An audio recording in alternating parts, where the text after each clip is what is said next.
Hi everyone, welcome to our Obizz podcast series. As you know, we're spreading wisdom on physical health, wellness and economic business issues as related to COVID, and you can check out all our channels on covidkenya.com.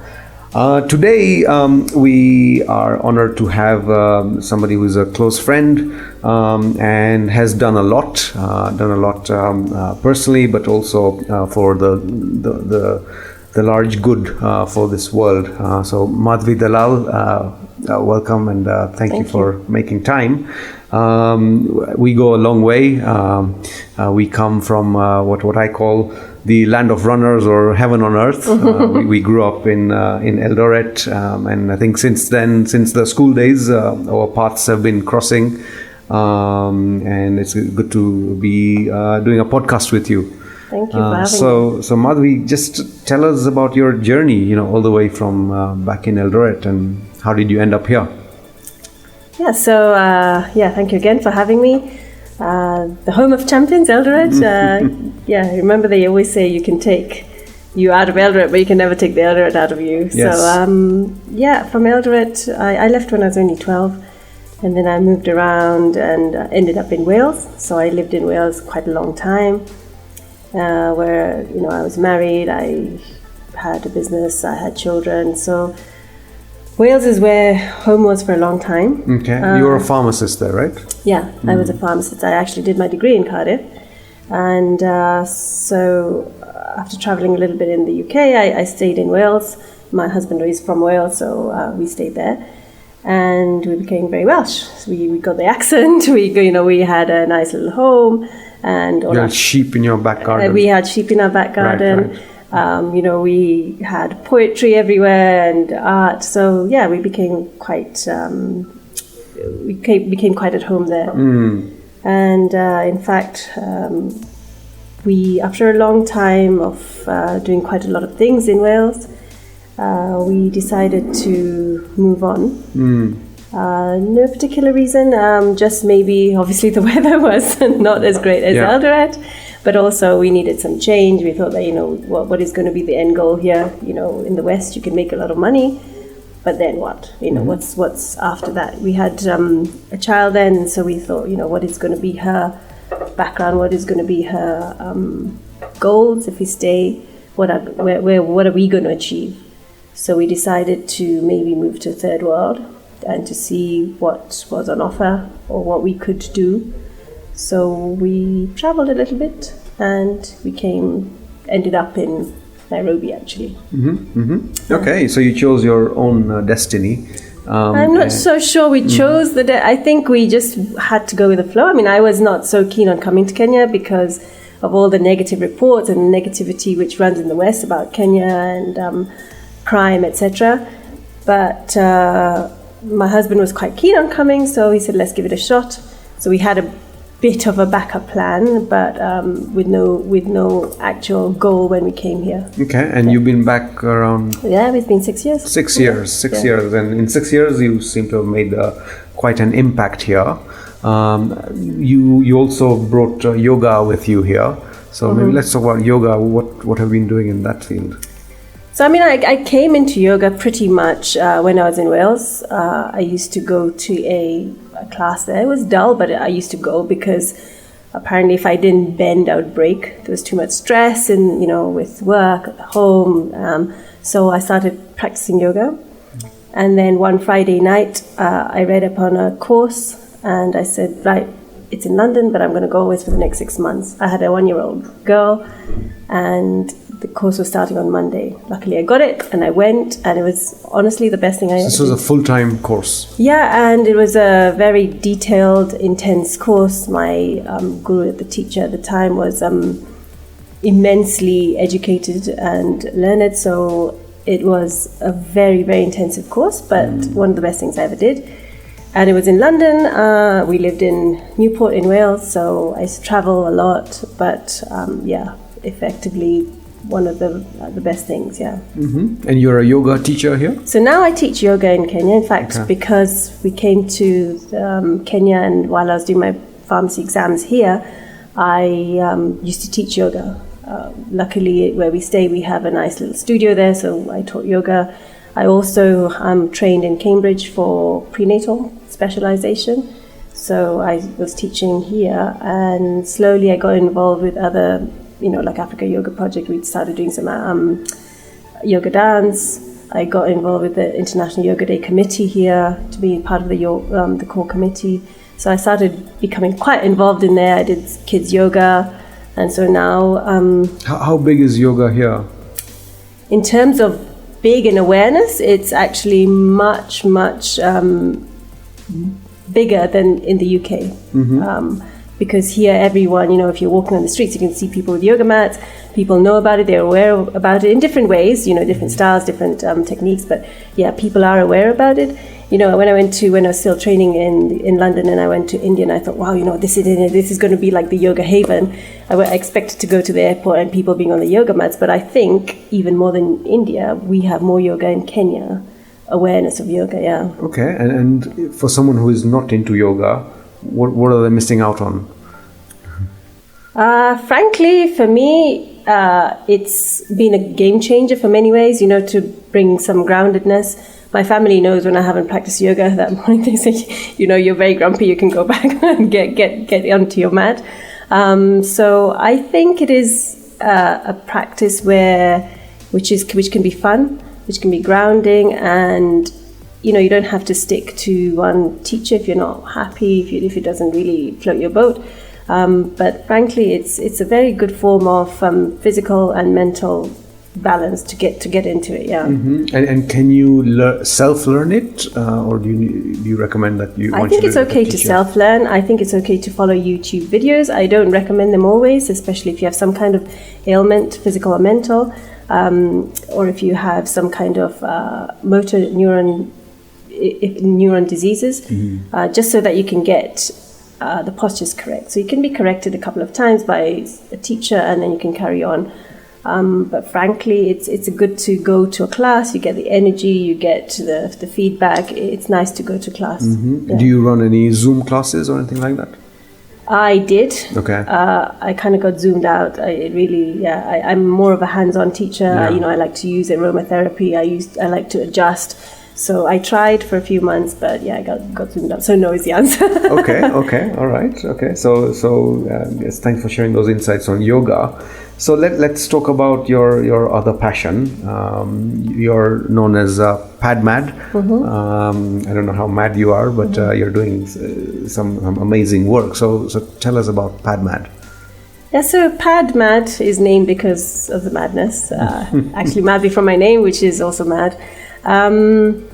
So it started off as an initiative. Like I told you, when I came to Kenya, I had no plan B. I had no idea where I was going to go. I wasn't going to go with pharmacy, even though I'm a registered pharmacist here, because by then my aims and goals and visions had changed. So I was a little bit lost when I came here with just yoga trying to get me going. But as I was finding direction, I was getting kind of sucked into negativity, negativity of corruption, the inequality of financial situation socially, the cultural differences, racism, etc.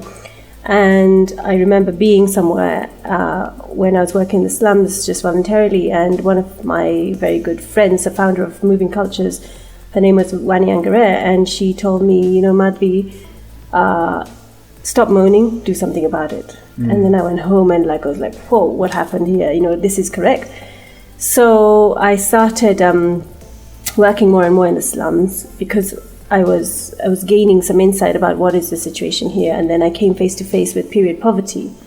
And when I did, I thought, okay, is this an urban slum problem or is it a national Kenyan rural urban problem? So I traveled a little bit and I interviewed lots and lots of girls and women, and it became quite intensive in terms of the stories I was hearing. Girls were going to transactional sex, even their mums were. In some areas, it's 1 in 10 ratio of girls who do that for pads, which are almost just 50 cents USD. So quite dire. And then I traveled a little bit more. I was at the yoga festival in Lamu, where I met some of our friends from Singapore who are now our partners, and they do similar things for period poverty in Cambodia, etc. So I chatted with them. I said, would you mind if I kind of implement this here? So I had an idealistic view. When I came back, I phoned all my friends from Lama. I said, okay, look, on Monday we just go to these places and we just try and help them. And so I used to cut cloth, take scissors, take needles and thread. I used to teach boys and girls how to make a pad. Hopefully they could make enough for their family or for themselves, etc. It didn't work very well. The impact was not that great because when I revisited this program, the children just don't have the time. The curriculum is too much. They don't have resources even to get a needle. It was just impossible just to get the cloth. So it didn't work very well. Then I started teaching their mums or the women in the community, saying, okay, you guys have time. Why don't you do it and then make enough for your community? That didn't work very well either because they were compromising on the type of material, the hygiene standards, etc. So I didn't really want to make a problem worse than, especially because I was coming from a scientific point of view. I didn't want infections, which is what I was trying to avoid in the first place. Because you remember, these girls are using weird and wonderful things like mattresses or leaves, or some people even use cow dung as protection. Right. So my idea was to get a solution which was long-term and sustainable, and a bonus was environmentally friendly. And so that's how I came up with PadMad, and now we have a completely different program. We use marginalized women to manufacture the pads.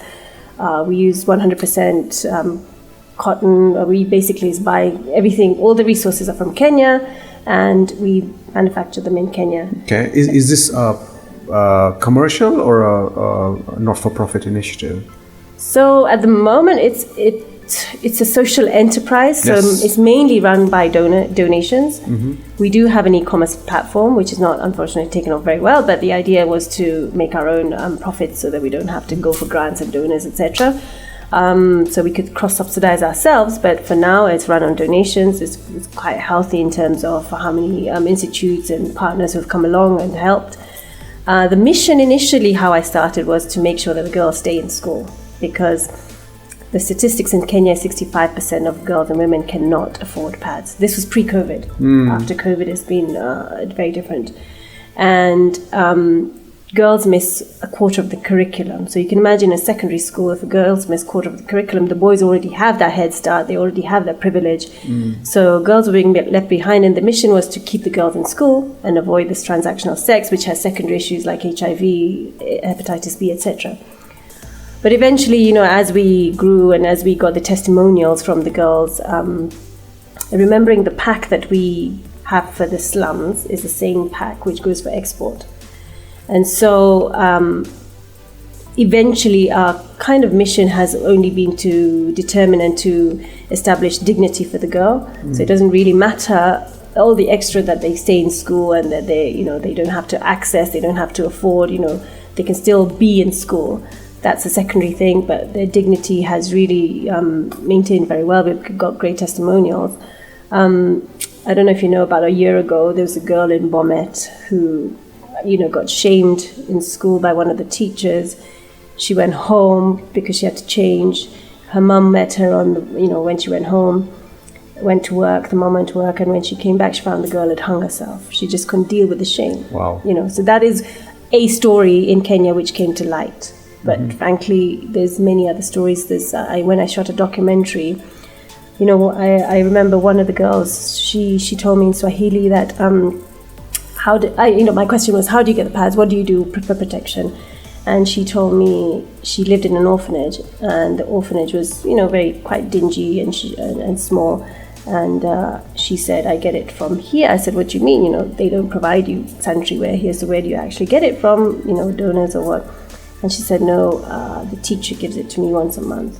Eventually, I found out that she has to sleep with the teacher every month. And she ended saying that depending on the quality, I get 1 or 2 packs. And that she has to see month on month. That was the kind of desperation. And and my eventual question to her is, can we involve other people here? Can we get you out of here? And she said she has food, she has shelter, she's fine. So this is the actual situation in Kenya, the raw situation, which is what drives me to carry on. And now I know that girl is okay because she's got this pack which is going to last 5 years or Right. so. I understand you export as well, but for what you provide to the girls and women here, is that subsidized, or is there? So they don't pay for anything. Okay, so it's all on donation. All on donation. So if you're a donor who has your own institute which you want to support, we support that. We actually, the initiative is not just the product. The initiative is 70% education. So we give free menstrual health and sexual and reproductive health right education to the boys and the girls. They have to be together. So this is pre-COVID. We used to gather them in the school and we used to talk to them for about 2-hour workshop. The idea is to get them into a safe platform where they can start talking about this more openly, because there's so many secondary issues here, which is also, are you being abused at home? What can you do? What is the protocol in Kenya if you've been raped, for example, or if you have infections? How do you deal with them? What is an infection?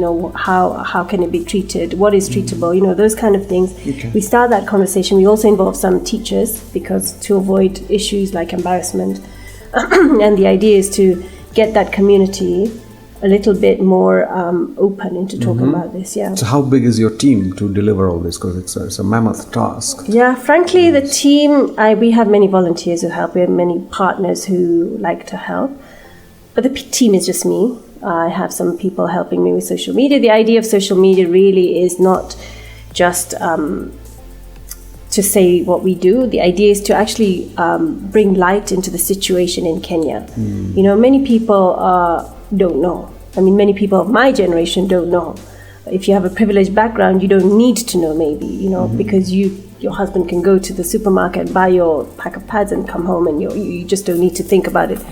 The other big support we have is the environmental activists, because this is a 100% biodegradable product, whereas disposable pads just, one can take 500 to 800 years to biodegrade. And, the earth is not indispensable, so we have to really try and, for the next generations, try and make this into a practice. So, it's working very well. The team, I have just people helping me on and off, but in terms of workshops, I'm the one who goes, and I have an advantage of the science background. So and the language as well. I've and seen the you language, deliver in that Swahili. is a huge game changer. Right. The fact that I can communicate. If I go to Kajiado, maybe I cannot, but at least there's some kind of translator there. Yeah. Okay, fantastic. Yeah. And how much does one pack cost? We have different packs. Right. For charity, they range from 400 shillings to 860. They all have the same quality, it's just the quantity which is different. We had to make these many packs because of COVID, because there are many donors who would like to access more and more girls. So that's the reason why. And because these products are reusable, so they're designed to last 5 years at least. 5 years. My pack has lasted me more than 5 years, but 5 years. At least, yes, yeah. Right, okay. Yeah. So for as little as 400 shillings, that can last 5 years, and it's environmentally friendly. Yeah, of course. And if you buy disposable pads, for example, one kid could be spending about 1,800 to 2,000 shillings a year. And then you're not going to have a household with just one girl. You'll have many sisters, you'll have aunties, you'll have mothers, and it becomes quite costly for any average Kenyan. So these reusable pads are working very well, and moreover, in turn, the women making them are marginalized. So we have categories, which is widows, HIV positive or single mums, or mums who have been abused. If they fall under that category and they're willing to work, we train them, and they make these pads. And so basically, the more people using them, the more benefit these marginalized women are getting in turn. Right. And we've had great testimonials from them too. So now they have their street kids back in the house. Okay. All right. So you're deeply passionate about this mission, and to the extent that I think we've worked on a few projects here and there, and whenever I call you, you are there with even as little as a couple of hours notice. So I don't know how you do it, but that really shows your passion. I don't think we've discussed deeply about this subject, but now that at least I understand it better, I have some ideas in my mind because we work a lot with women across the country. we have an initiative called Brighter Lives, where we're committed to bring up women entrepreneurs across the country to become our agents to deliver renewable energy products to the rural population. But there's an opportunity to use those women entrepreneurs to become your ambassadors and share your knowledge and maybe even distribute your products. So that's something we can look at. There are other corporate partnerships that we can discuss about, but on the corporate side, have you had any support on this kind of mission? Because everybody talks about CSR and sustainability, and I think like your project could be a very key one, especially even for one of the SDG goals in terms of having the gender balance and looking after the female gender as well. So can you point to some examples? Frankly, corporates have been helpful because they're not just one SDG, we fall under 3 or 4, including environmental, the gender-based violence, and also gender equality, and also water and sanitation. Yes. So it has been very attractive for many corporate people and foundations, for example, if you're, I hope they don't mind mentioning, but MasterCard, for example, have been extremely great because they have a MasterCard Foundation. And not only do they raise funds, but they also match funds, which has been it's a game changer for so many girls. The recent one was in around Kakamega, Lucia County. So, corporates have been very helpful. Not only corporates, but, USAID, UNICEF, the big NGOs, they've been helpful. But frankly, Sneha, the individuals many of them who've stayed anonymous, even here, but especially outside of the country, have been phenomenal. You know, some people just send money and say, we trust you to use this. You just give us a report where it's going, and then they repeat. So, we started this PadMad initiative, and remember when I told you when we're still trying to take the cloth to the girls, there's one place where one of my friends said, how's it going? And I said, I stopped because I ran out of cloth. The next day, this girl had texted all her friends. The next day, my whole front room was full of old T-shirts and things. So that kind of goodwill from individuals has really, really pushed us along. And now we have our own testimonials to say, this is not the way we're going to stop, and which is why we're building a team slowly so that this can carry on. Right. And if you are to quantify the impact you've made so far in terms of the number of girls you impacted or the amount of money you raised, what would you say? Yeah, in December last year, 2019, we had kicked 10,000 girls. So this was just not even 2 years into the initiative, right? Now, past COVID, it's a lot more. We haven't had a chance to calculate, but I would have thought at least 20,000 girls. Amazing. Which is pretty big. And secondly, I don't know, but we stopped for a month just as COVID happened, and we had to move operation. We had to stop. But since then, it's been escalating the requirement, the need, and it's not just Kenya actually. It's Malawi, Sudan, Somalia. The same issues here now that there is also a lot of child pregnancies happening. The same issues are happening in different countries in Africa, which need almost the same. Right. And you've also had some key ambassadors to also join hands with you, namely Eliud Kipchoge. How has that experience been? So working with Eliud Kipchoge has been extremely fulfilling. Not only because when we first started working together, he's a very quiet man and very intense man. And I briefly told him about 1 minute of what I do. And I thought he wasn't listening. And then suddenly from, he in around Kaptagat and Nandi Hills, he used to do a lot of food donations as part of his foundation. And whenever somebody did donate, he said he won't be donating the food without the reusable pads, and they had to be PadMad pads. And then slowly started talking about it and started becoming my ambassador. And him and his wife both talk about the reusable pads as if it's, and his words were, as much as food is necessary, these reusable pads are very necessary also, Okay. So it's been great for us to get that endorsement, also the publicity through him. But not just that, also that he's a male figure, He's in, he's an icon. So it's helped us a lot. Yeah. Right. I'm also proud to say I have 3 women in my house who who probably use your product. So thank you for that. If people want to get involved in your project, how do they go about doing that? So they can contact me. We have a website, padmadkenya.com. We would love for people not even just to get in contact, just to start talking about this issue, because it is such a big and intense issue. It is, just to lose the dignity is something which you can't really quantify, So just for young people, people on Instagram to start talking about this. We have many male doctor ambassadors for PadMad, so their conversations are very valuable. But if you're just a kid on the block, just start talking about this, just to bring awareness about what is around you, what are girls going through, and not to dig your head in the sand. Yeah. Fantastic. Any last messages, Madhvi, for our listeners? No, well, I think my last message would be that any difference you make is a difference. Like Tesco say, every little helps. But there's many people who kind of get taken aback by the volume of the problem, the intensity of any problem. I'm not just talking about period poverty, I'm talking about any sort of third world issues, in fact, now first world also. But, a good analogy is, if you don't think you can make a difference, just think about a mosquito in a dark room.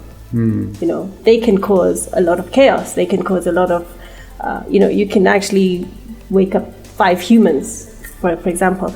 So what we need to remember is this butterfly effect. As part of Eliud Kipchoge, I started helping street kids. There's a big issue in Eldoret, for example, for street families. So I started supporting street single mums.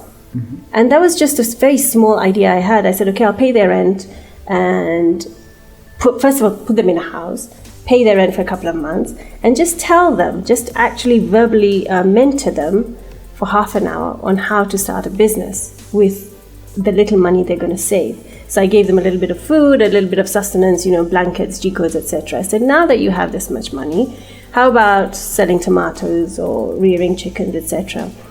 Now it's only been 4 months on. We have more than 200 members who meet every Monday. They have formed a changa, they have a social fund, and they have a savings fund. There's one woman who has 18,000 in her bank now. Wow. And now she has a home, her kids are at home instead of off the street. And really, I didn't have that, kind of microfinance background, or I didn't have that. I just had that intention, and it kind of caused this butterfly effect. So I think, anyone can, I don't have that business background. Anyone can just have that initial motivation and then just see how it goes. Well, thank you for sharing those insights, and of course, in this pandemic we're all going through, there can be a lot of volatility, but I think what you're showing amongst a couple of other people that we've interviewed in this podcast series, that if you have passion for something, your mission should always be bigger than you, and in the end that is what will drive you to make impact, and impact doesn't always have to be making more money for yourself, exactly, or going for material things, right? In Wales I was an achiever, so achiever, quote unquote, was getting high successful levels, right? So yes, make more money, get a lot of fame, we won 7 awards there, etc., etc. And then when I came here and I was completely stripped of all that, I had no identity. And now I think what I do is successful, because I actually want to wake up in the morning and I feel passionate. That's my drive, is, I'm going to go out there and do something which is positive. It may not make me money, so completely, donation based, but it's giving me the full inner satisfaction. And I don't think there's more value than that really in life. Yeah. Great. Wish you the best, Madhvi. Yeah, thank you so much. To everybody, please look up PadMad and contribute to PadMad, and use that as an inspiration also to do something else that you can add value to the world. Yeah, thank you so much for having me. Thanks, Madhvi. Okay.